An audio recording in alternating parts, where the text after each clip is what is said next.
I think one of the other things that often happens when we start to think about all the things we could do, we're Americans. We're trained that education is important.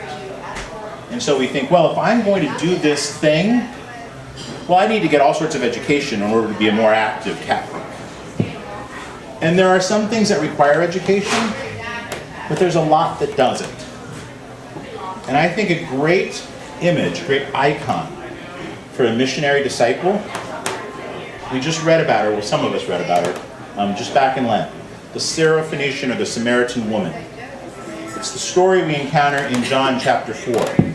We read it on year A on the third Sunday of Lent, and if your parish has RCIA candidates, it's the reading for the third Sunday of Lent every time there's scrutinies. But Jesus stops at a town in Samaria.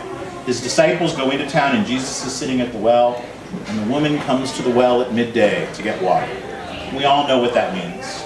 She couldn't come in the morning when all the other women came because they would sort of marginalize her and expel her. And she has an encounter with Jesus. She has an encounter with Jesus. And here's the important part. When the disciples come, she goes to town, just based on this one encounter, and starts telling everyone in town, you got to come see this Jesus guy.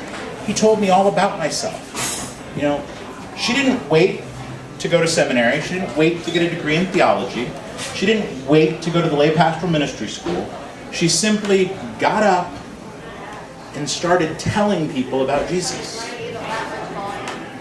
The Samaritan woman is a great image for all of us. I particularly like her because our Eastern brothers and sisters, our Orthodox brothers and sisters, have decided she's so important a character, one, that they gave her a name, Hagia Photini, the saint light bearer,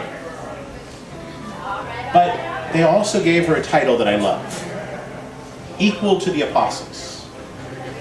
She bears that title, Mary Magdalen bears that title.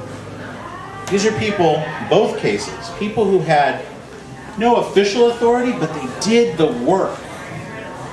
They did the work that was the equal to the apostles. And they're recognized. And that's what we're all called to be.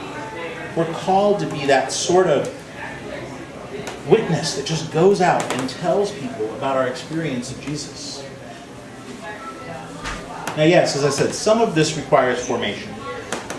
You know, not everything we do can just be go out and do it. And if there's things you feel called to do, if the Lord has put it on your heart, you know, to teach CCD and to teach religious education, then yeah, get the formation necessary to do that. But a lot of being a missionary disciple does not require any education beyond what you already have. And if it does, you can probably get it without going to school.